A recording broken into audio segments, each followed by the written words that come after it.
নমস্কার, সবাই ভালো থাকবেন। কবি কৌশিকা বলি, কফি হাউস থেকে।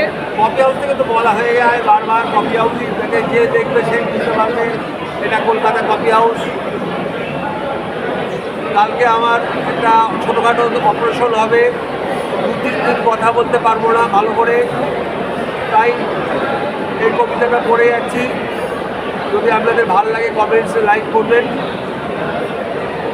শপথ, অনেকদিন পরম স্নেহে মা কপালে রাখিনি হাত, অনেকদিন ভাইয়ের সঙ্গে গল্পে থাকিনি মত্ত, অনেকদিন তোমার আমার দেখা হয়নি বন্ধু, অনেকদিন কোনো নারীর কষ্ট ছুঁয়ে বলিনি ভালোবাসি, সেদিন স্বপ্নে হারিয়ে যাওয়া সবুজ অরণ্যকে সাক্ষী রেখে রেখেছি শপথ মানবতার, রেখেছি শপথ মানবতার।